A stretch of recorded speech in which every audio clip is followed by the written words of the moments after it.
Alors, salutations à tout le monde. Aujourd'hui, dans le message de sabbat que je vais vous présenter, ça touche un sujet vraiment fondamental dans la vie chrétienne, un sujet de base. Et le titre de mon message, c'est « Combattre notre vanité ». Combattre notre vanité. Ça veut dire combattre l'orgueil. Et on sait que c'est une chose majeure. Dieu revient constamment là-dessus. Dieu dit, je ne réponds pas aux orgueilleux, mais je fais grâce aux humbles, hein, à plusieurs places dans la Bible.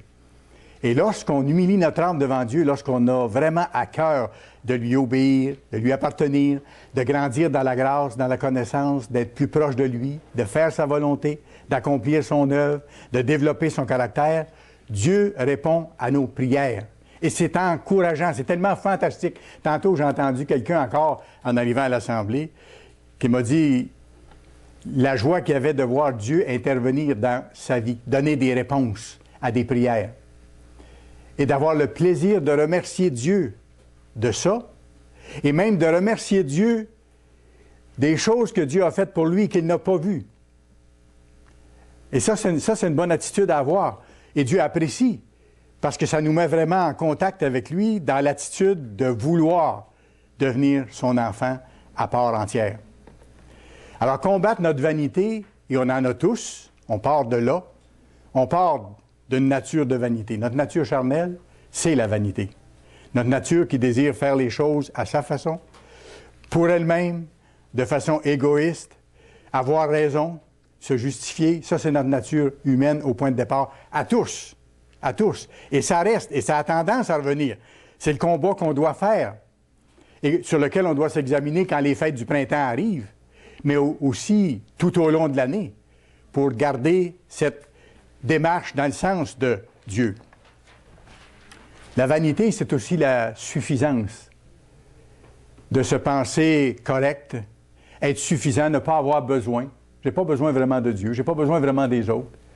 Alors que, oh que oui, j'ai besoin de Dieu d'abord, et j'ai besoin des autres aussi. On a besoin des autres.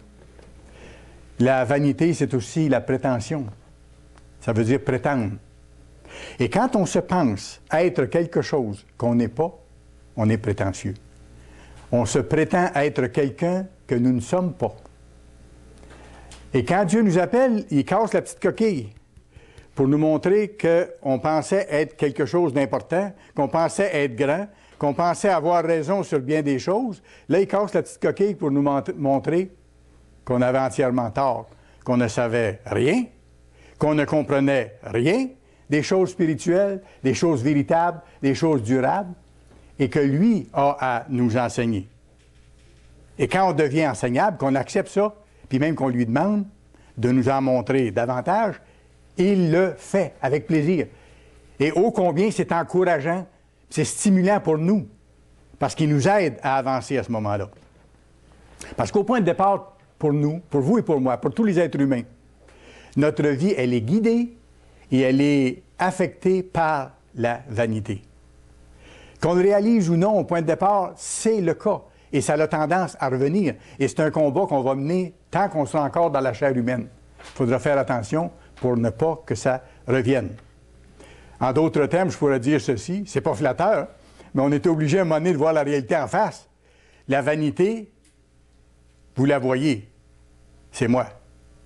Et la vanité, je la vois, parce que c'est vous. La vanité, c'est nous en tant qu'êtres humains au point de départ. C'est ça. Alors, c'est de là qu'on part. Je ne vous dis pas ça pour qu'on se décourage, mais pour qu'on se voit tel que c'est et qu'on continue la démarche qu'on a entreprise avec Dieu. La vanité, si vous regardez les différentes définitions, on peut la résumer de cette façon. C'est une réalité éphémère. Vanité, c'est quelque chose qui ne dure pas. D'ailleurs, on sait que les êtres humains ne durent pas. Hein? C'est des êtres humains faits de poussière. Et Dieu dit que vous allez retourner à la poussière. Ça ne dure pas, c'est juste le temps d'un instant, d'une courte vie, qui est très, très restreinte en termes de temps. La vanité, c'est une réalité éphémère. C'est vapeur. Et dans la Bible, Dieu dit, vous êtes comme une vapeur, hein, qui passe pour un temps. Pouf, ça s'en va. Comme une brume le matin qui sort des marais, et aussitôt que le soleil paraît, ça dit, elle n'est plus là, elle disparaît. Ça, c'est la puissance d'un être humain, ce qu'il est réellement, parce qu'il n'a pas de force en lui-même, sinon pour exister une petite période de temps qui lui est donnée comme une fleur, comme une plante, qui sèche à un moment donné au soleil, puis qui n'a plus d'existence. Et si Dieu ne nous appelait pas pour nous donner la vie éternelle, il n'y aurait pas autre chose après. Mais Dieu nous appelle. Dieu appelle un petit troupeau maintenant, et Dieu va appeler le reste de l'humanité quand le Christ va être revenu, parce que Dieu est un Dieu juste. Mais au point de départ, nous sommes vanité, nous sommes cette vapeur, nous sommes ce rien, nous sommes cet être passager. Et quand on est appelé à devenir comme le Christ, à vivre en tant que chrétien, c'est que là, on doit quitter graduellement le passager, ce qui est éphémère, pour nous diriger vers ce qui est éternel. C'est ça la démarche des appelés. Quitter ce qui est éphémère, les passagers, pour aller vers ce qui est éternel. Quitter graduellement l'impuissance que nous avons en tant qu'être humain, parce que la petite puissance qu'on a sur le plan humain, que ce soit la force physique ou la force intellectuelle, c'est rien à côté de Dieu, et ça ne dure pas non plus. Et même ça, si c'est mal utilisé, c'est souvent utilisé pour faire le mal, plutôt que pour faire le bien. Alors, on quitte cette impuissance-là pour revêtir la force de Dieu, la force du Christ. Allez à Ecclésiaste, chapitre 1, s'il vous plaît. Ecclésiaste, chapitre 1. Vous vous rappelez probablement par cœur ce passage-là. Ecclésiaste, chapitre 1. Et le verset 2. 1, verset 2. Il commence son livre, l'Ecclésiaste, Salomon, en disant ceci. « Vanité des vanités. » Dit l'Ecclésiaste, « Vanité des vanités, tout est vanité. » Il met tout ça ensemble pour montrer que tout ce qui concerne les êtres humains, la vie humaine sans Dieu, c'est éphémère, c'est vide, c'est impuissant, et ça ne va nulle part si on n'a pas l'aide de Dieu. Et ça, c'est en toute chose qu'on a besoin de l'aide de Dieu. La vanité, elle appartient, j'ajoute ceci, elle appartient au monde de l'apparence. Pensez-y un peu. La vanité humaine, elle appartient au monde de l'apparence et non pas de la réalité profonde. La vanité s'intéresse à ce qui paraît bien, à ce qui paraît, ou au dehors des choses. Et ça, c'est trompeur. C'est pour ça que la Bible dit que le cœur de l'homme est tortueux par-dessus tout. Il est trompeur. Il s'intéresse à ce qui paraît à l'extérieur. Il porte des jugements ou tire des conclusions sur ce qu'il voit extérieurement. Et c'est rarement bien fondé. Qui peut connaître, par exemple, les motifs de quelqu'un de faire quelque chose? Qui peut connaître vraiment l'intention de quelqu'un qui s'exprime peut-être pas de bonne façon, mais qui veut dire quelque chose de bien? Si on se fie seulement à l'extérieur, des fois, on peut juger mal la personne, alors qu'on ne voit pas son intérieur, ses motifs réels. C'est trompeur. La vanité appartient au monde de l'apparence, de ce qui est trompeur, de ce qui est mensonger, de ce qui est sans fondement.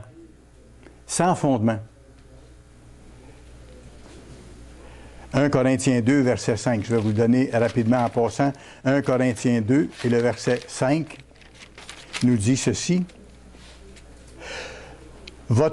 C'est Paul qui parle, il veut que notre foi soit fondée non sur la sagesse des hommes, qui est vanité, qui ne mène nulle part, qui est éphémère, qui n'a pas de fondement.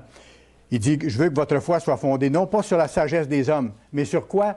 Sur la puissance de Dieu. Et le seul espoir des êtres humains, c'est un, la miséricorde de Dieu, et deux, la puissance de Dieu pour nous amener à un autre niveau d'existence. Alors, en toute chose, malheureusement, en tant qu'être humain, au point de départ, on est guidé par la vanité, même dans nos rapports avec les autres. Écoutez, on est porté facilement, vous le savez, hein, à critiquer. Oh, que ça, on l'a facilement, la critique. Mais quand on critique, si vous regardez ce qui se passe en dedans de la personne qui est dans les souliers de celui ou de celle qui parle, il y a des motifs qui ne sont pas corrects. Il y a des motifs qui sont des motifs de vanité, justement, de nature humaine. Quand on critique les autres ou qu'on rabaisse les autres, on se compare. Si vous remarquez, je ne me rappelle pas d'avoir vu ou d'avoir moi-même fait ça en voulant m'amoindrir ou en voulant me faire sentir plus petit ou en voulant me faire sentir moi moins intelligent que l'autre. C'était le contraire, hein? Quand on a critiqué ou quand on critique, ça nous fait du bien dans le sens que ça nous fait un mauvais bien de nous faire sentir comme un petit peu mieux que l'autre. Hein? On ne s'en rend pas compte. Mais oh, que lui, quand il fait telle chose, il ne l'a pas, puis il n'est pas correct. Puis là, en faisant ça, déjà, je suis sur un petit piédestal. Parce que moi qui ai compris que lui, il ne fait pas correct, donc moi, je suis correct, j'ai compris, je l'ai vu. Alors que je ne connais même pas son cœur, je ne connais vraiment pas les mêmes circonstances. Ça ne veut pas dire que je suis d'accord avec ce qui a été fait, c'est une autre chose. Mais voyez-vous, moi, je n'ai pas à critiquer et à condamner l'autre personne dans ce sens-là. C'est pour ça que je vous dis, au point de départ, tous nos rapports, même avec les autres, sont teintés par ça. Au baptême, on reçoit le Saint-Esprit, et c'est formidable. Parce que là, Dieu change davantage nos pensées et nous fixe de plus en plus sur ce qui est spirituel. Avant d'être appelé, on n'était pas tourné vers les choses spirituelles. La Bible dit très clairement dans 1 Corinthiens 11, je pense que l'esprit de l'homme, sans l'esprit de Dieu, connaît bien les choses de l'homme, les choses physiques, les choses matérielles, les choses intellectuelles, mais il ne connaît pas les choses spirituelles de Dieu. Niet, impossible. Il ne peut pas les connaître. Il ne peut pas les comprendre tant que ça ne lui est pas donné. Mais quand Dieu appelle quelqu'un et lui donne un peu de son esprit pour que cette personne le comprenne, là, la personne commence à comprendre les choses dans la dimension spirituelle, à l'autre niveau. Et ça, c'est formidable. Là, on découvre qu'il y a tout un autre monde, beaucoup supérieur au monde de la matière, au monde physique. Et tant qu'on est dans la chair humaine, la vanité est là et on est attiré par les choses physiques, à les choses matérielles. Mais quand Dieu nous donne son esprit, et plus qu'il nous donne son esprit, avez-vous remarqué? Et on doit faire un effort pour ça, par exemple. On doit de plus en plus garder nos pensées dans les choses de Dieu. C'est pour ça qu'on doit chaque jour étudier sa parole et chaque jour prier Dieu. Lui consacrer du temps pour lui parler, le remercier, l'adorer. Parce qu'à ce moment-là, ce faisant, ça nous garde dans les pensées de Dieu, ça nous garde proche de lui. Et on développe confiance en lui. Et par son Saint-Esprit, la vanité s'en va. Ça remplace la vanité. C'est comme M. Armstrong disait souvent, si vous voulez enlever l'air dans une bouteille, vous mettez de l'eau. Vous mettez d'autres choses, l'air s'en va. Alors, c'est la même chose. Si vous mettez les pensées de Dieu, nos pensées humaines, elles, vont s'en aller. Plus j'emplis mon esprit des pensées de Dieu, plus les autres pensées s'en vont parce qu'elles n'ont plus de place à exister. Et ça fait partie de votre combat et de mon combat. Chaque jour. Chaque jour. On est à l'entraînement pour nous préparer pour le monde à venir. Allez dans 1 Samuel 16. On va regarder un événement ici qui nous aide par rapport au thème dont je vous parle aujourd'hui. 1 Samuel 16, c'est lorsque David a été oint pour être roi sur Israël. 1 Samuel 16, verset 6 et le verset 7. Vous vous rappelez que Samuel avait reçu l'ordre de Dieu de se rendre dans une telle famille, puis il dit là, tu vas oindre le futur roi sur Israël. Et vous vous rappelez qu'il y avait un homme dans le pays qui avait plusieurs fils, Isaïe, et il a fait passer ses fils. Et quand le prophète de Dieu a vu un des fils, il a dit, c'est lui le roi sur Israël, c'est certain. Gros et grand bonhomme, paraissait bien, probablement belle allure, peut-être s'exprimait bien, un beau vocabulaire, tout ça, je ne sais pas, c'est pas marqué, mais j'en ajoute, mais autrement dit, c'est quelqu'un qui paraissait bien. On parle du monde de l'apparence. Le prophète s'est fait prendre. Il dit, c'est lui que Dieu veut que je joigne comme roi d'Israël. Hein?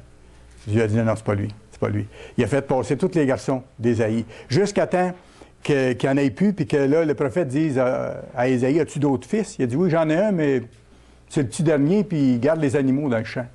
Donc, ça veut dire, là, si on interprète ce que ça veut dire, c'est que lui, il est sans importance. Il n'a pas tellement de valeur. Vous, c'est un berger. Puis il n'y a pas la qualité de mes autres garçons que je vous ai présentés. OK? Alors pourtant, c'est sur celui-là que Dieu avait les yeux. Verset 6 et verset 7. Lorsqu'ils entrèrent, il se dit, en voyant Éliab, le plus grand, certainement, loin de l'Éternel est ici devant moi. Et l'Éternel dit à Samuel, ne prends point garde à son apparence, à la hauteur de sa taille, car je l'ai rejeté. L'Éternel ne considère pas ce que l'homme considère. L'homme regarde à ce qui frappe les yeux. Ce que je vous disais tantôt. Au point de départ, on est tous comme ça. Mais l'Éternel regarde au cœur. L'Éternel regarde au cœur. Dieu regarde qu'est-ce qu'on a dans le cœur. Et c'est là qu'il veut que ça change, parce qu'il sait que c'est là que les grands changements dans notre vie commencent. C'est dans le cœur. Et après, les actions vont suivre.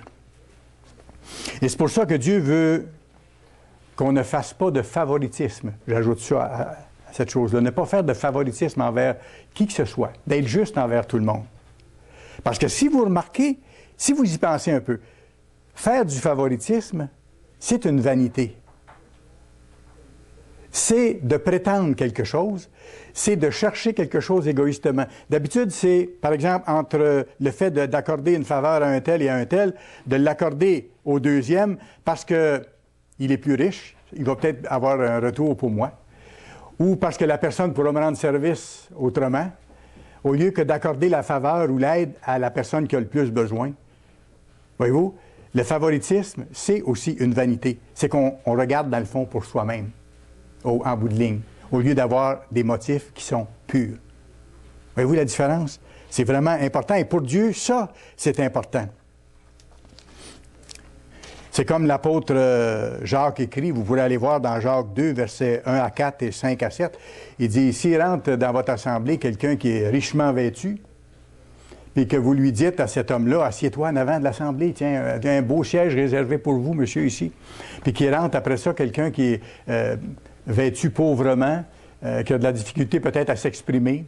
Et là, vous dites, bien, s'il y a une place en arrière, vous vous asseoirez là. S'il n'y a pas de place, bien, vous reviendrez la semaine prochaine. Voyez-vous, là, il dit, vous faites une différence. Et ça, c'est une faute devant Dieu. C'est une sorte de favoritisme. Parce que vous regardez ce qui plaît à vos yeux, ce que vous voyez être une valeur, alors que pour Dieu, ça n'a pas de valeur.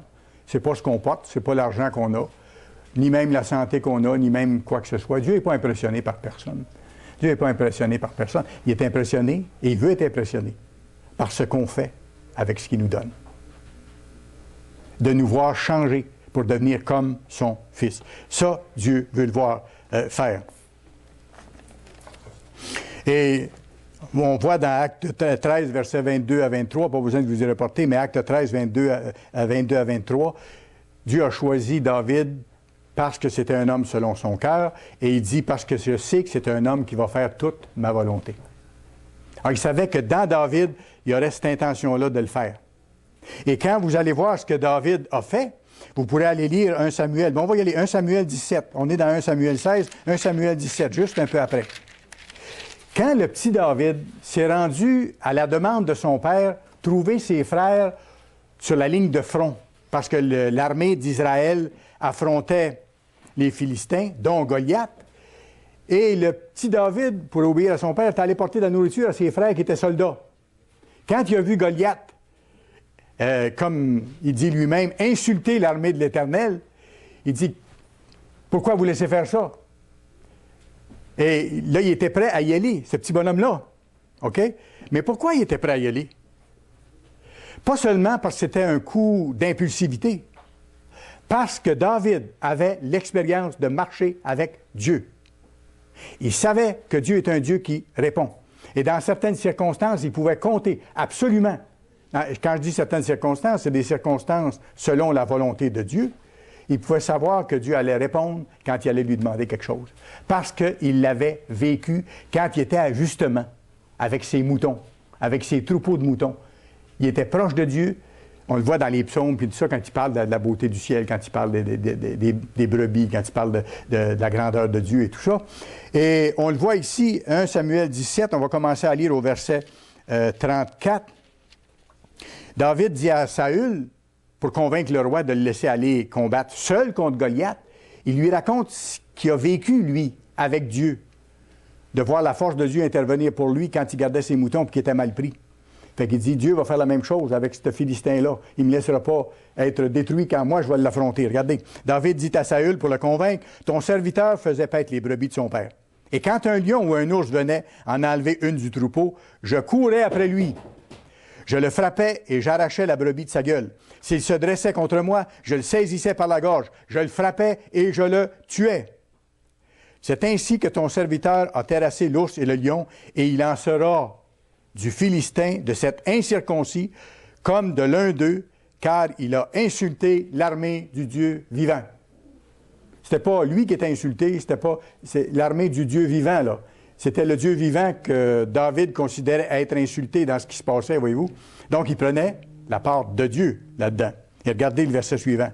David dit encore, « L'Éternel m'a délivré de la griffe du lion. » Il savait que ce n'était pas par sa force humaine qu'il l'avait fait. Il y avait une force humaine, bien sûr, mais il y avait quelque chose de plus dans cette force humaine-là qui le faisait réaliser ces exploits-là. David dit encore, « L'Éternel m'a délivré de la griffe du lion et de la patte de l'ours, et il me délivrera aussi de la main de ce Philistin. » Ce que je veux dire par là, c'est que plus on vit d'expérience avec un Dieu qui nous répond, quand on lui demande de nous montrer nos fautes, de nous aider à changer, qu'on le voit nous répondre, plus on le voit nous répondre, plus on devient confiant, plus on devient proche de lui, et plus on sait qu'il va prendre soin de nous dans toutes les circonstances. Et ça, c'est fort. C'est la même force que David avait ici. Quand il dit « Dieu m'a délivré », il va me délivrer encore. Parce que je continue d'être son serviteur. Il ne faut pas que j'arrête. Parce que je continue d'être son serviteur. Donc, David était conscient que Dieu était avec lui. Et David voulait faire la volonté de Dieu. C'est pour ça que Dieu a dit, c'est un homme selon mon cœur, il va faire toute ma volonté. C'est pas facile de faire toute la volonté de Dieu. Je le sais, vous le savez, hein? C'est pas facile de faire la volonté de Dieu. Mais il faut commencer, puis après ça, il faut continuer. Après ça, il faut persévérer. Et quand on manque notre coup, quand on se trompe, il faut aller devant le trône de miséricorde pour demander pardon, puis demander d'être secouru, puis reprendre, puis continuer. Et là, Dieu nous aide. Dieu nous aide. Puis à travers toutes ces expériences-là, on monte d'échelon pour se rapprocher de Dieu, puis avoir davantage de foi, avoir davantage de confiance, avoir davantage la paix intérieure du Christ. On est né pour aller vers la perfection. Mais vous et moi, on est incapables d'y aller. Absolument incapables. Mais vous en connaissez un qui est capable de vous amener là. C'est le même qui a donné à David d'être capable de tuer le lion puis l'ours. Exactement. La même chose. C'est possible avec le Saint-Esprit, avec la confiance en Dieu, de chasser les sentiments de vanité, de penser qu'on est capable de nous-mêmes d'être de quelque chose, et de penser que nous sommes quelqu'un d'important, et de penser que nous avons la solution au problème, et les nôtres et ceux des autres. Et si vous remarquez, c'est tellement facile d'avoir la solution au problème des autres. Plus difficile d'avoir la solution à nos problèmes, à nous. C'est toujours comme ça. C'est plus facile de travailler sur le voisin que de travailler sur nous-mêmes. Mais Dieu nous montre quelque chose. C'est qu'il dit, quand je vous appelle, là, laissez les autres tranquilles. Servez-les, aidez-les, encouragez-les, mais laissez-les tranquilles. Mais vous, ne vous laissez pas tranquille vous-même. Je vous appelle pour que vous changiez, pour que vous vous examiniez, que vous m'en parliez, puis que je vous aide, vous. Parce que la démarche avec Dieu, des appelés, elle est individuelle. Et notre chemin, il est individuel. Il n'y a personne d'autre qui va pouvoir entrer dans le royaume en vous tenant par votre manteau. Chacun a son chemin et chacun va devoir démontrer à Dieu qu'il veut absolument lui appartenir. Et vous savez, tant qu'on pense, tant et aussi longtemps qu'on pense qu'on a raison, on est dû pour avoir des problèmes.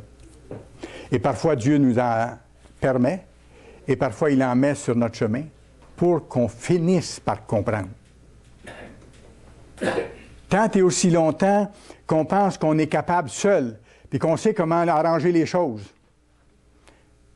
on continue à créer des problèmes pour les autres et pour soi-même, puis à se compliquer la vie, alors que c'est si simple autrement. De lâcher prise par rapport à ça, de faire le travail intérieur sur nous-mêmes. Psaume 26. Psaume chapitre 26.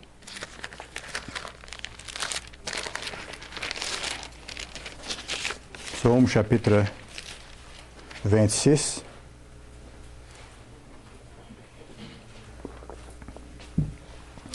Un psaume de David, le petit roi berger. Rends-moi justice, verset 1, Éternel, car je marche dans l'intégrité.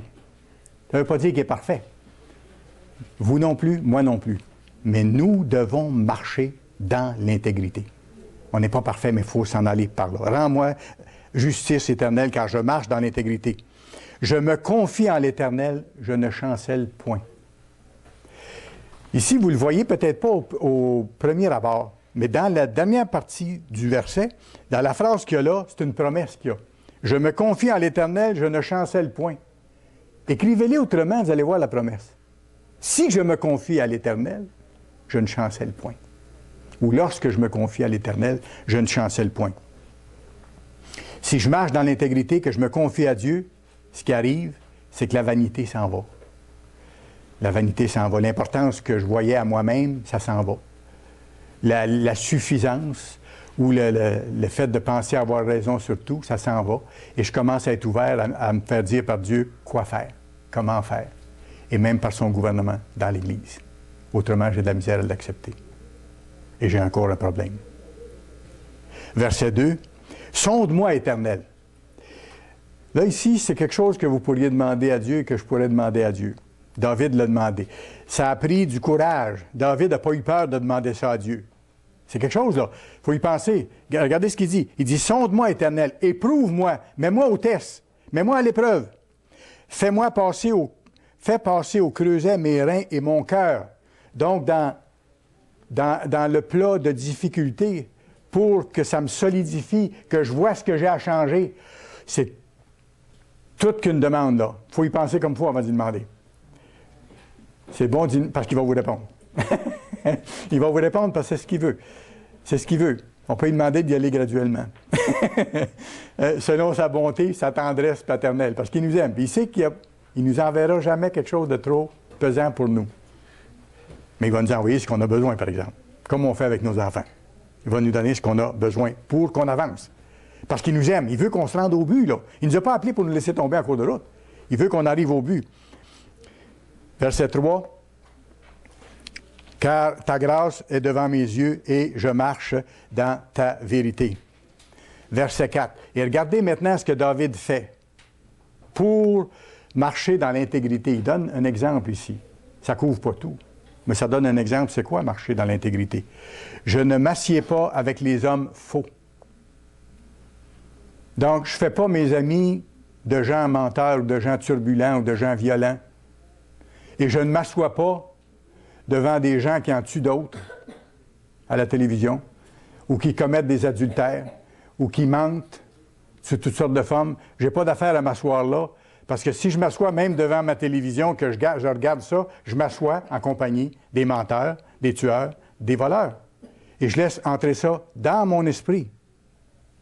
Et c'est ça qui prend la place de mes pensées plutôt que de remplir mon esprit avec les pensées de Dieu. Regardez ce que David dit, je ne m'assieds pas avec les hommes faux. Je ne vais pas avec les gens dissimulés, qui font des petits clins d'œil pour dire on va s'arranger, on va se faire une petite combine de quelque chose, puis ça va marcher. Non, je me tiens pas avec ces gens-là. Je hais l'assemblée de ceux qui font le mal. Je ne vais pas aller dans des endroits où on fait le mal, en groupe, dans ces salles publiques où qui se passe toutes sortes de choses maintenant. On voit ça annoncé sur le bord de la route et tout ça. Je hais les assemblées de ceux qui font le mal et je ne m'assieds pas avec les méchants. Pas plus devant l'ordinateur sur des sites où je n'ai pas d'affaire à aller. Parce que si je fais ça, je m'assois avec les méchants. Je m'assois avec les trompeurs, avec les adultères, avec les voleurs, avec les perverses. Et je participe au mal qu'ils font. C'est ça que David est en train de nous expliquer ici. C'est ça qu'il faut qu'on comprenne, qu'on voit. Parce que nous, on est appelés à faire partie d'un autre monde, d'une autre culture, d'une autre façon de penser, d'une autre façon de faire. Une façon de faire qui amène la paix, le bonheur, la joie, qui honore le grand Dieu qui a donné ces lois-là, qui sont justes et bonnes, pour le bonheur de l'humanité. Verset 6, « Je lave mes mains dans l'innocence, et je vais autour de ton autel, mon Dieu. » J'ai hâte à l'assemblée de Dieu. Je vais avec les enfants de Dieu. Je pense à toi. Et je vais autour de l'autel de l'Éternel. C'est ce qui me préoccupe, c'est ce que j'aime. Alors David dit, il faut continuer à se repentir. Et c'est ce qu'on doit faire tout au long de l'année, particulièrement quand les fêtes du printemps approchent, de s'examiner dans ce sens-là, mais tout au long de l'année, on doit le faire. Demander à Dieu de nous montrer nos fautes, puis de nous donner la force de changer. Matthieu 21. Matthieu chapitre 21, s'il vous plaît.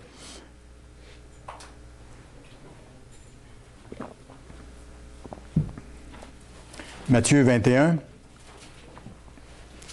Et on va commencer au verset 28. C'est une parabole que le Christ donne ici. 28 et 29. Que vous ensemble. Un homme avait 2 fils. Et s'adressant au premier, il dit, « Mon enfant, va travailler aujourd'hui dans ma vigne. » OK? Il l'appelle à aller faire un travail. Le fils répond, « Je ne veux pas. » OK? Donc, il n'était pas d'accord. Et après ça, il s'est repenti. Se repentir, ça veut dire changer d'idée, changer de façon de voir, de faire. Puis il est allé finalement faire le travail. Verset 30. Donc, il y avait un mauvais départ, mettons ça de même. Le fils avait un mauvais départ, il a dit non à son père. Mais il s'est repenti par la suite, il a changé. Verset 30. S'adressant à l'autre, il dit la même chose.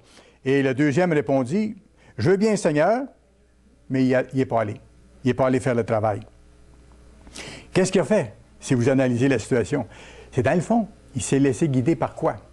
Par l'amour de son père? Sûrement pas. Par le désir d'obéir à son père? Sûrement pas. Par la vanité humaine. Par la vanité, c'est ça le thème du sermon. Parce que lui a jugé que c'était pas nécessaire d'y aller. Je n'ai pas besoin d'obéir aux directives de mon père, ni aux directives du gouvernement de Dieu, ni aux directives du ministère. Je n'ai pas besoin d'obéir à ça. Je peux juger de moi-même. Je suis assez grand, je suis assez vieux pour juger de ça. J'ai assez d'expérience. Il a rationalisé. Verset 31. Lequel des deux a fait la volonté du Père? Il répondit le premier. Et Jésus leur dit, je vous le dis en vérité, les publicains et les prostituées vous devanceront dans le royaume de Dieu. Si nous nous repentons pas, c'est ce qui va arriver. Le Christ disait ça à ses disciples. Là. Il dit, les autres vont vous devancer. Pourquoi? Parce que ceux de Sodome, ces prostituées-là, vont se repentir lorsqu'ils vont connaître le vrai Dieu quand ils vont être appelés. Ça ne leur a pas été donné dans le passé. Mais quand ils vont être ramenés à la vie, il dit, eux autres vont se repentir. Si vous autres qui vous connaissez la vérité, vous ne vous efforcez pas de changer, de vraiment appartenir à Dieu, oubliez ça. La partie est finie. Mais elle n'est pas finie parce qu'on est encore là. Tant qu'on est encore vivant et qu'on peut se tourner vers Dieu, demander son aide, puis faire ce qu'il a à faire, Dieu va nous aider. Dieu ne se lasse pas de pardonner, de nous encourager. Mais il faut cesser de faire les choses qui nourrissent la vanité humaine. Il faut cesser, par exemple, de juger ou de critiquer, comme je disais tantôt, de condamner les autres, de se montrer meilleur qu'eux. Il faut s'examiner, nous, et non pas les autres. C'est la question de la poutre et de la paille. Hein? Vous pourrez aller voir dans Matthieu 7, quand le Christ donne cette analogie-là, il dit, vous voyez une paille dans l'œil de votre voisin, une toute petite poussière, disons, et puis vous l'accusez lui, vous mettez l'accent là-dessus, alors que vous avez une faute qui est grosse comme une poutre de grange, et vous ne la voyez pas. Pourquoi vous ne la voyez pas? Parce que vos yeux sont sur les autres pour les condamner, les critiquer de ce qu'ils font de pas correct. Et ça vous donne l'impression que vous êtes correct, alors que vous ne changez pas ce que vous avez à changer. Voyez-vous la différence? Et là, le Christ finit par dire, si vous faites ça, c'est de l'hypocrisie, c'est du mensonge, c'est de l'éphémère. C'est quelque chose qui conduit, si on ne change pas, vers la mort éternelle, où il n'y a pas de durabilité de vie, parce qu'il n'y a pas de vie éternelle. Vous savez, quand vous regardez, par exemple, simplement l'histoire d'Adam et Ève, on ne s'y reportera pas dans le livre, mais quand vous regardez simplement l'histoire d'Adam et Ève, sous la perspective de la vanité, la décision qu'ils ont prise, ça a été une décision basée sur leur vanité. Si vous l'examinez comme il faut. Ça a été une décision de se détourner de Dieu, mais c'était basé sur la vanité, sous l'influence de Satan. Pourquoi? Je vous l'explique. Parce qu'ils ont prétendu quelque chose. Ils se sont fait croire quelque chose. Ils se sont amenés au cinéma en se prétendant avoir l'autorité de décider de ce qui est bien et de ce qui est mal. Est-ce que c'est pas ça qu'ils ont fait? Ils se sont arrogés l'autorité de décider ce qui est bien et ce qui est mal. Ça, c'est être vaniteux. Être vaniteux, c'est être vain. C'est-à-dire se penser quelqu'un d'autre qu'on est. Ils n'étaient pas les législateurs spirituels. Ils étaient les créatures que Dieu avait faites en leur disant « Voici mes lois. Suivez-les, vous allez être heureux. » Mais si vous faites le mauvais choix, il y a une conséquence malheureuse, durable, et il y a beaucoup de souffrance. Et c'est ce que l'humanité a connu depuis ce temps-là. Ils se sont prétendus être ce qu'ils n'étaient pas. Aussi simple que ça. La vanité est entrée dans eux et leur contact avec Dieu a été brisé, a été diminué.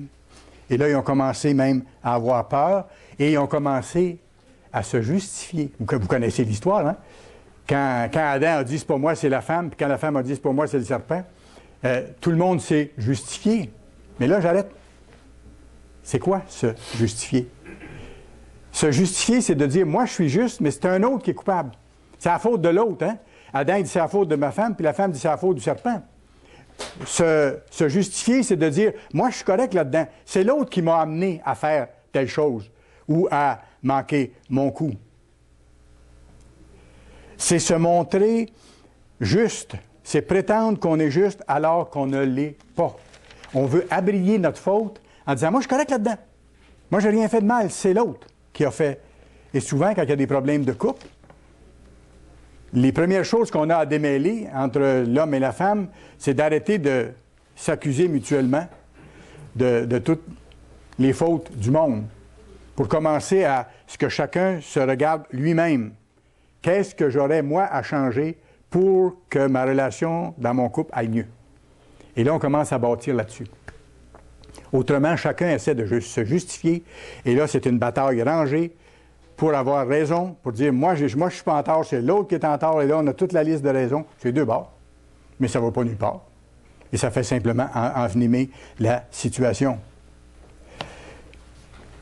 Alors, Adam et Ève ont répondu avec leur vanité, en se prétendant au-dessus des lois de Dieu et en se prétendant être capables d'être législateurs.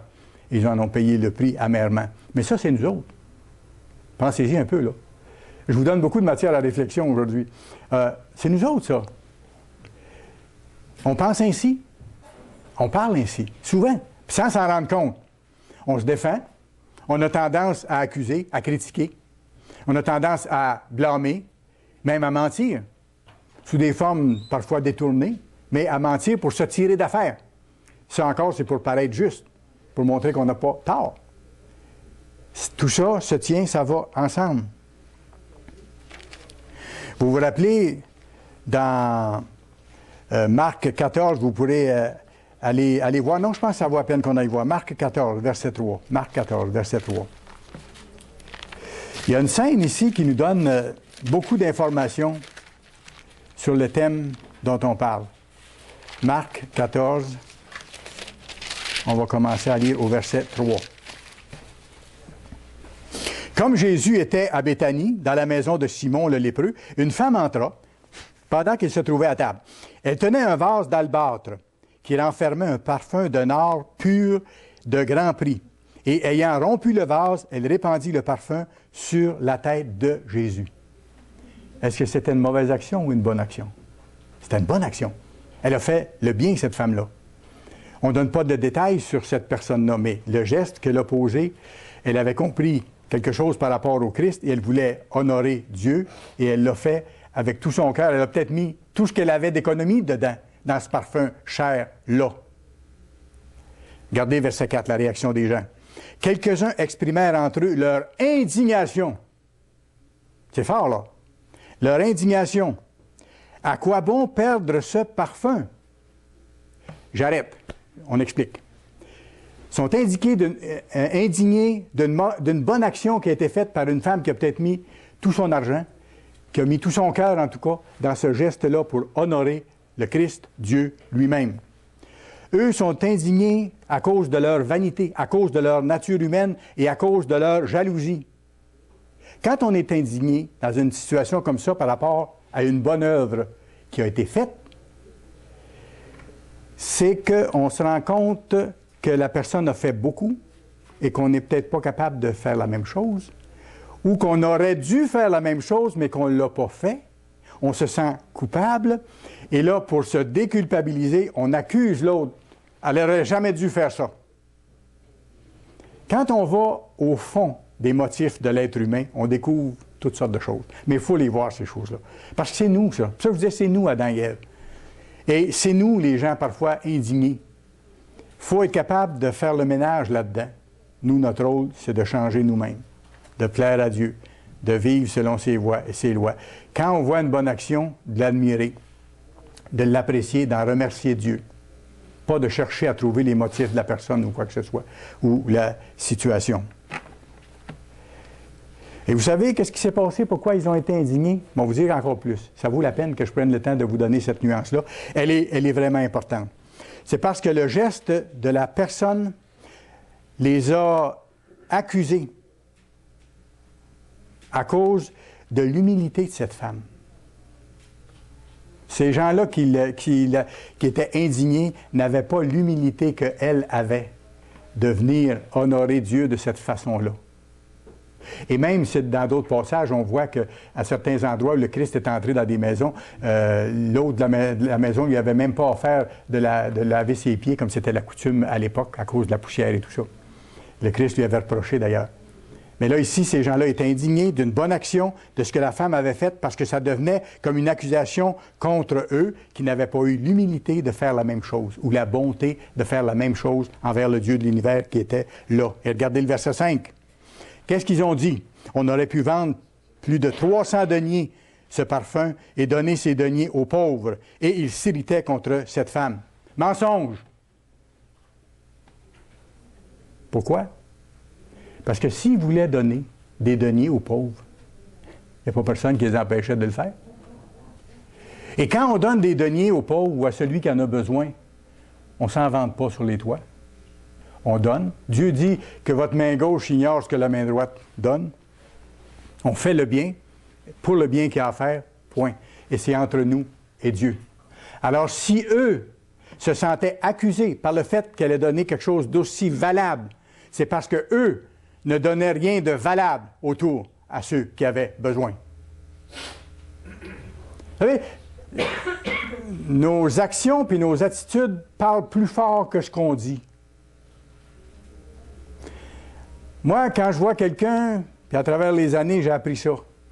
Quand je vois quelqu'un qui me dit craindre qu'il y a des voleurs partout autour de lui, je ne lui laisserai pas les clés de ma maison. Parce que souvent, on fait de la projection comme ça. Quelqu'un qui voit des voleurs partout, je n'y ferai pas une grande confiance au point de départ. C'est la même chose pour chaque principe. Vous savez, quand je dis que nos actions et nos attitudes parlent plus fort que ce qu'on dit.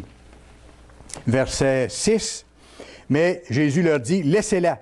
Pourquoi lui faites-vous de la peine? Elle a fait une bonne action à mon égard. » Et vous savez, parfois, sans s'en rendre compte, et ça, il faut faire attention à ça, parfois, on a tendance à critiquer même les bonnes actions des autres. Pour certains des motifs que je vous dis, puis d'autres que je pourrais élaborer. Des fois, on a tendance à critiquer même les bonnes actions des autres. On voit des fautes dans les décisions qui ont été prises par d'autres, ou par l'Église, ou par le ministère, ou quoi que ce soit. On voit des fautes parce qu'il y a eu des rumeurs qui ont circulé. Et là, on dit « Ah, ça, c'est pas correct. » Ça, c'est... Puis on ne sait pas toute l'histoire, mais on donne la conclusion. Ce n'est pas la chose à faire. On prête de mauvaises intentions, et ça s'appelle condamner. Et condamner, c'est critiquer, c'est la vanité humaine. C'est de se placer dans la chair de celui qui est juge. Et Dieu dit, je suis le juge. Dieu seul est juge. Je vais vous donner un petit exemple. En préparant le sermon, ça m'a frappé en mettant ça en comparaison. Mère Teresa, vous savez qu'elle a fait, cette religieuse-là a fait énormément de bien. Pendant toute sa vie, elle a consacré sa vie aux misérables. Et quelqu'un peut dire, oui, Mère Teresa a fait beaucoup de bien.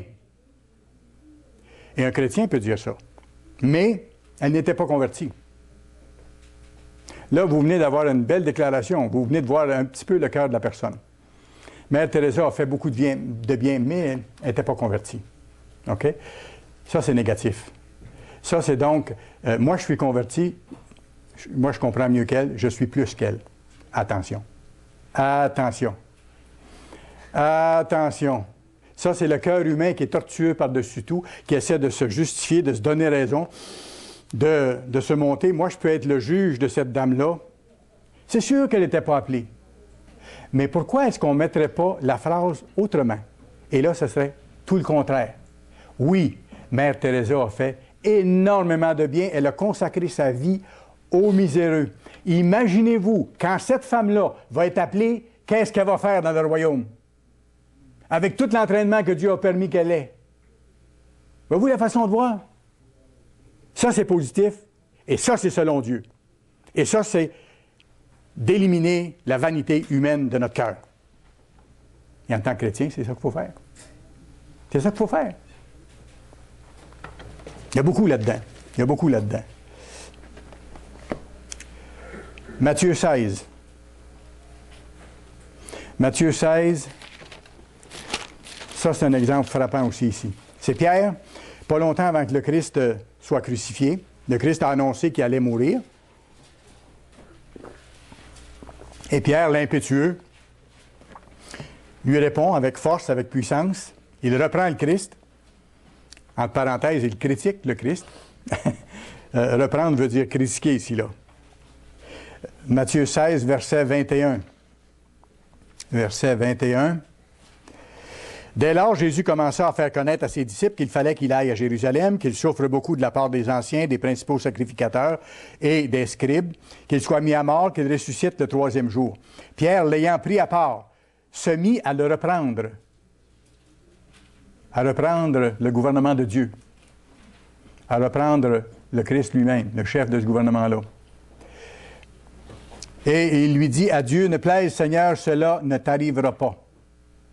Cela ne t'arrivera pas.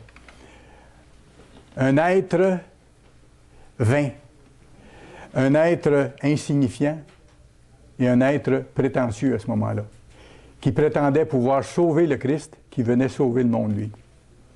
OK?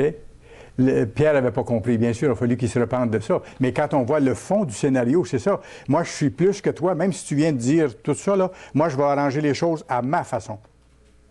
Ça semble gentil au point de départ, mais ça ne l'est pas, parce que ce n'est pas inspiré par l'Esprit de Dieu. Autrement dit, Pierre dit au Christ, « Je sais mieux que toi.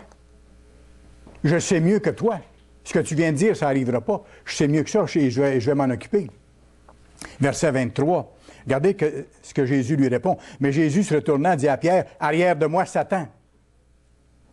Tu mets en scandale, car tes pensées ne sont pas les pensées de Dieu, mais celles des hommes. » Les pensées de vanité, les pensées du néant, les pensées de la prétention, de prétendre, de penser être celui que nous ne sommes pas, de penser avoir les pouvoirs que nous n'avons pas, de prendre une place qui n'est pas la nôtre. C'est ça. Des idées de Satan étaient entrées dans l'esprit de Pierre. Et je profite de l'occasion, juste pour faire une petite parenthèse. Je ferai peut-être un message là-dessus à un moment donné. Ce n'est pas toutes les idées qui nous viennent, qui sont bonnes. Ça, on l'apprend par expérience. Ce n'est pas toutes les idées qui nous viennent qui sont bonnes. On est porté au point de départ à la pensée qui sont bonnes parce qu'ils viennent de nous autres. Hein? Parce que nous y avons pensé à cette chose-là, ça doit être la bonne chose à faire. Mais attention, prenons le temps de sous-peser les choses. Parce que ça peut, oui, venir de nous autres, mais que ça ne soit pas vraiment selon Dieu. Mais ça peut venir selon la nature humaine charnelle qui vise d'autres choses, qui a d'autres motifs aussi. On peut s'indigner de quelque chose pour lequel on n'a pas à s'indigner. Ou ça peut venir carrément de quelqu'un qui diffuse, qu'on appelle le prince de la puissance de l'air, qui est capable de mettre dans notre idée des idées ou de nous donner des émotions pour nous amener sur un chemin de détournement. Alors, ce n'est pas toutes les idées qui nous viennent qui sont bonnes. Et regardez le verset 24. C'est une recommandation pour eux et pour nous. Alors Jésus dit à ses disciples, « Si quelqu'un veut venir après moi, qu'il renonce à lui-même et qu'il se charge de sa croix et qu'il me suive. » Et renoncer à lui-même, ça veut dire cesser de pratiquer le péché, c'est vrai. Cesser de chercher son propre intérêt, c'est vrai. Mais ça veut dire cesser d'être vain. Cesser d'être prétentieux. Cesser d'être hypocrite. Cesser de penser être quelque chose d'important alors que nous ne sommes rien. Et à partir de rien, Dieu peut faire quelque chose. Mais à partir d'un rien qui se pense quelque chose, Dieu ne fait rien. Vous y penserez. Je joue un peu sur les mots, mais c'est ça.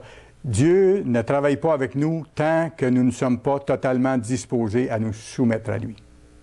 Et parfois, certains ont vécu des choses difficiles pendant des années, même après que Dieu les a appelés, parce que justement, ils n'arrivaient pas à se soumettre à Dieu vraiment. Ils ont gardé quelque chose de leur ancienne vie qu'ils ne voulaient pas changer, où ils avaient encore raison sur un certain nombre de choses.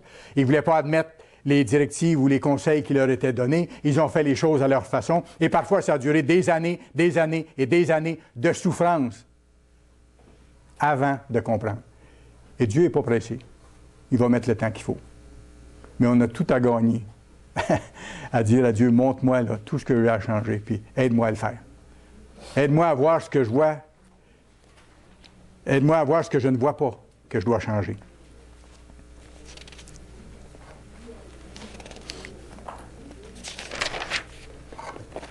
Bien sûr, pour vaincre la vanité, il faut aller plus loin aussi. Il faut pardonner. Et ça, le pardon qu'on donne par rapport aux fautes qui ont été faites par rapport à nous autres, ça élimine la vanité aussi. Parce que si on n'est pas capable de pardonner, c'est qu'on est encore attaché après notre vanité humaine. C'est qu'on veut continuer d'avoir raison, d'avoir rancune envers celui ou celle qui nous a fait du mal, ou qui nous a fait du tort. Le fin fond de l'histoire, c'est ça.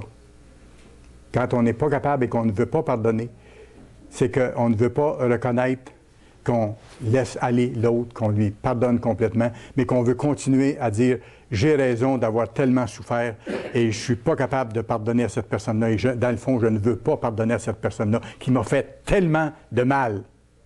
Tellement de mal. » C'est une justification. Ça maintient en vie le fait qu'elle m'a tellement fait mal, regarde, ça paraît encore. Je ne suis pas capable de pardonner. Il faut affronter ça sous cet aspect-là aussi, en demandant l'aide de Dieu pour être capable de le faire. Sans ça, on est victime, une deuxième fois, du mal qui nous a été fait, en étant incapable de pardonner, ou en ne pardonnant pas. Pardonner, on n'est pas capable, mais Dieu est capable. Ce qu'on n'est pas capable de faire, Dieu nous rend capable de le faire. On est capable de tout grâce à lui. D'ailleurs, c'est pour ça que le Christ nous a dit bien clairement, il n'a pas mis de condition. Dans Matthieu 6, verset 12, il a dit demandez à Dieu de vous pardonner vos offenses comme vous pardonnez à ceux qui vous ont offensés, hein, dans la prière modèle qu'il nous a donnée. Alors, il n'a pas dit si vous êtes capable. Il a dit pardonnez. Pardonne-nous comme nous pardonnons à ceux qui nous ont offensés. Seul, on ne peut pas, mais avec sa force, on peut. Et plus que ça, le Christ nous a dit plus loin, priez pour eux autres. Demandez que Dieu donne ses bénédictions aux personnes qui vous ont fait du mal, qui vous ont fait du tort. Et vous savez une chose qui va se passer à ce moment-là? Si vous et moi, nous sommes capables de demander à Dieu d'accorder les meilleures bénédictions que lui sait pour la personne ou les personnes qui nous ont fait du mal, non seulement on se libère parce qu'on pardonne, mais on entre, je dirais, dans l'attitude même du Christ. Et on devient davantage chrétien et on se libère totalement de ces douleurs qui nous ont été faites. Parce qu'on va plus loin que juste dire « je pardonne ». On demande du bien pour celui qui nous a fait du tort. C'est ce que le Christ a fait pour vous, pour moi. Hein? Il n'y avait rien à attendre de nous autres quand il a donné sa vie pour vous et pour moi, individuellement sur la croix. Il n'y avait rien, absolument rien à attendre de nous. Et même il l'a fait alors que nous étions encore ennemis, comme c'est marqué dans la Bible. Et il l'a fait pas seulement ensuite pour qu'on soit pardonné, mais pour être capable de nous bénir, de nous donner de comprendre son plan merveilleux, d'en faire partie, d'avoir espoir pour être dans sa famille un jour et d'aider les autres êtres humains. C'est ça qu'il nous a donné. Il n'a pas juste pardonné, il a donné par-dessus aussi. Il est allé beaucoup plus loin que ça.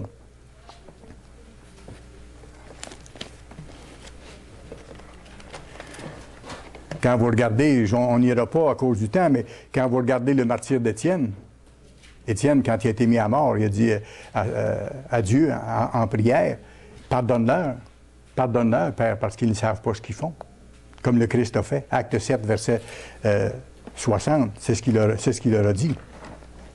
Une autre façon maintenant d'éliminer la vanité, c'est de ne pas se plaindre.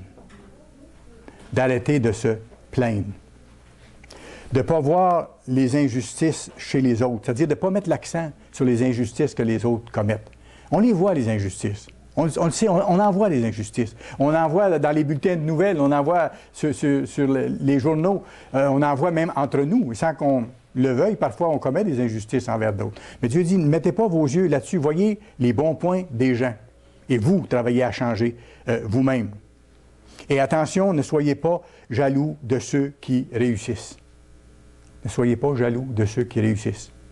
Quelle que soit votre situation, quel que soit votre état, ne soyez pas jaloux de ceux qui réussissent, qui prospèrent même. Les méchants prospèrent, c'est marqué, hein? Au temps de la fin, vous irez voir dans le livre de Malachie, les méchants prospèrent. Et certaines personnes, même dans l'Église, sont parfois portées à dire, comment ça se fait?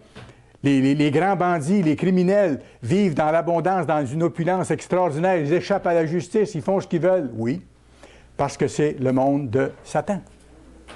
Mais quand l'histoire sera rendue au bout, quand l'histoire humaine, dans sa phase actuelle, va être rendue au bout, les choses vont changer. Et ceux qui ont été fidèles à Dieu dans des circonstances hostiles pour faire sa volonté vont recevoir les récompenses. Et vous pensez que les milliards des dictateurs sont quelque chose? Que ça vaut quelque chose? Vous allez hériter l'univers. C'est un peu plus que des milliards. Puis à ce moment-là, ça ne nous fera rien non plus. Quand on possède plein de choses, on n'en est pas tributaire d'une façon et ça ne nous montre pas à la tête non plus. Ça va être pour mieux servir les autres et pour mieux accomplir l'œuvre, tout simplement. Tout simplement. C'est formidable. Alors, ne pas être jaloux des autres. Gardez les yeux sur le Christ et sur les choses qu'on a à changer. Être humble. Être humble. Je vais vous dire une chose, notez-la, puis rappelez-vous-en. L'humilité, c'est une puissance. L'humilité, c'est une puissance. C'est de reconnaître Dieu comme notre pourvoyeur en toutes choses.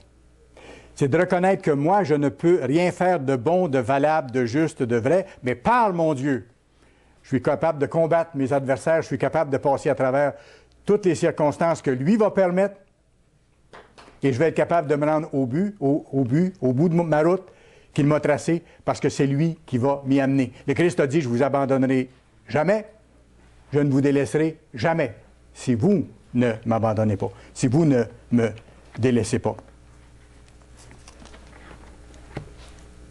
Être humble, c'est la base du vrai christianisme. C'est pas une faiblesse. C'est pas une faiblesse. C'est une force. Parce que la force va commencer à vous être donnée. Et la force, elle est commencée à nous être donnée lorsqu'on s'humilie devant Dieu, qu'on dit « je suis pas capable ». Comme un enfant hein, qui va voir son père, il a essayé, ça fait longtemps qu'il essaye de réparer sa bicyclette, il n'y a rien qui y fait, ça ne marche pas, il a tout essayé. Puis à un moment donné, il s'en va avec les morceaux, puis il va voir son père, il dit « Papa, le père comprend. Je sais que tu n'es pas capable. Moi, je vais t'aider. Je vais te le montrer. » Et là, tiens, tout change. Pourquoi? Il a fini par savoir qu'il faut qu'il demande. Combien de fois on a maintenu des problèmes parce qu'on n'en a pas parlé à notre Père? Parce qu'on n'est pas allé vers lui, même dans les petites choses.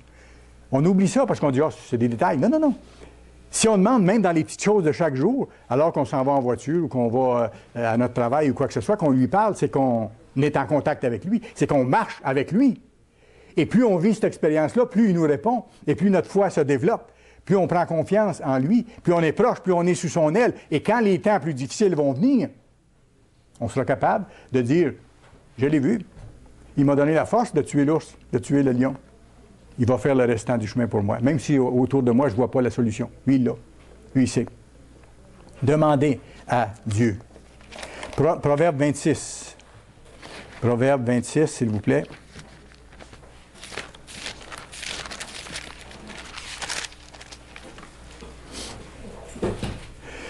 Verset 12. Si tu vois un homme qui se croit sage, il y a plus à espérer d'un insensé que de lui. Wow!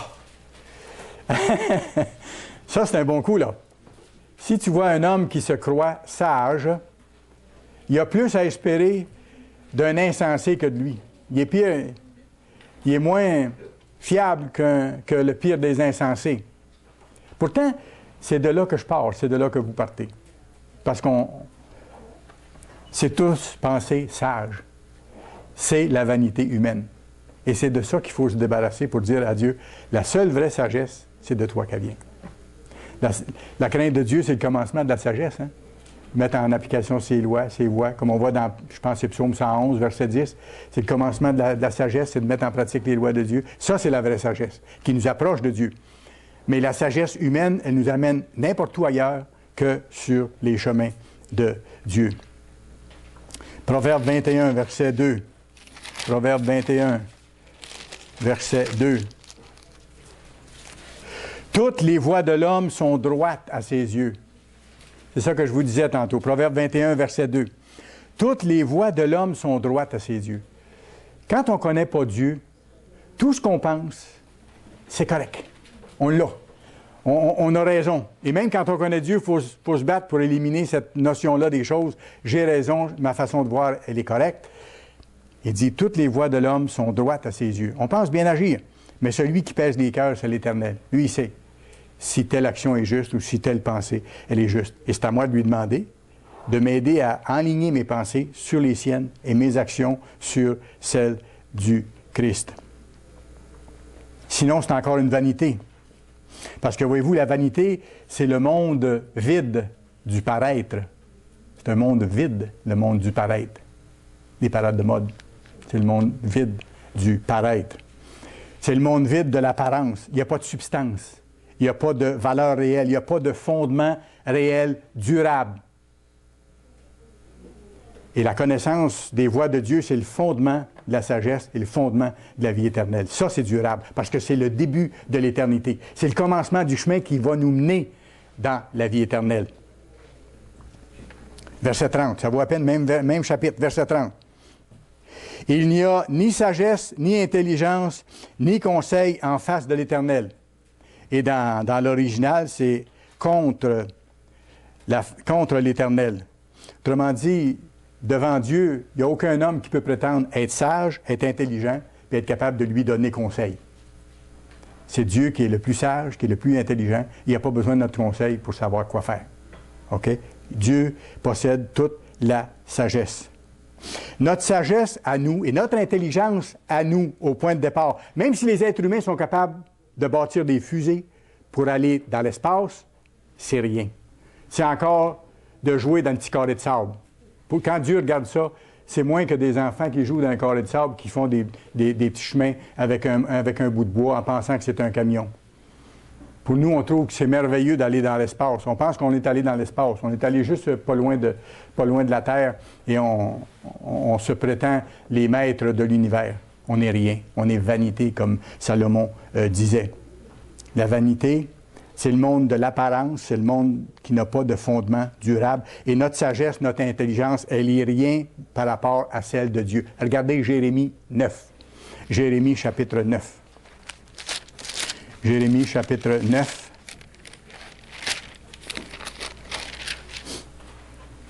Versets 23 et 24. Voici la directive qui nous est donnée ici. Que le sage ne se glorifie pas de sa sagesse, à lui. Que le fort ne se glorifie pas de sa force, à lui. Que le riche ne se glorifie pas de ses richesses, à lui. Mais que celui qui veut se glorifie d'avoir de l'intelligence et de me connaître, dit l'Éternel.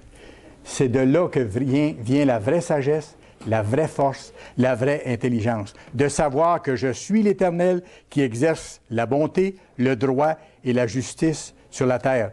Et c'est à cela que je prends plaisir, dit l'Éternel. Et l'Éternel prend plaisir à nous donner cette sagesse-là, à nous donner sa vision des choses et tout l'encouragement dont nous avons besoin. Le Christ ne nous abandonnera pas. Le Christ nous mène vers une solide réalité qu'on appelle la vie éternelle, dans son exemple d'humilité. Et nous, on doit le suivre, cet exemple-là. C'est lui, le chef de l'armée de l'Éternel. C'est lui qui donne la foi, qui l'amène à la perfection. Dans ceux qui quittent la vanité, qui cessent de penser être quelque chose, pour demander à Dieu de devenir ses enfants, selon son cœur. Hébreux chapitre 2, un dernier verset s'il vous plaît. Hébreux chapitre 2. Hébreux chapitre 2. Vous savez, Dieu nous appelle à devenir une nouvelle créature, une nouvelle création glorieuse. On est appelé à la gloire après avoir quitté la vanité, l'orgueil, le vide, l'impression d'importance et ainsi de suite. Hébreux 2, verset 9 et verset 10. Mais celui qui a été abaissé pour un temps au-dessous des anges, Jésus, notre exemple, notre chef, celui qui nous donne la foi et l'amène à la perfection, nous le voyons couronné de gloire et d'honneur. C'est ce qu'il est maintenant, à la droite de son Père, à cause de la mort qu'il a soufferte. Ainsi, par la grâce de Dieu, il a souffert la mort pour tous. Verset 10. Il convenait en effet que celui pour qui et par qui sont toutes choses et qui voulait conduire à la gloire plusieurs fils ait été élevé à la perfection par les souffrances. Alors, le but de toute l'opération de Dieu, ça dépasse l'imagination. C'est partir de la poussière à aller vers des êtres éternels. Partir d'un univers fini, limité, impuissant, faible, pour avoir la gloire et la puissance dans l'éternité avec lui. C'est ça le plan de Dieu et c'est ce à quoi nous sommes appelés. Et c'est pour ça que le fait de vaincre par la force de Dieu notre vanité sous tous ses aspects, c'est si important.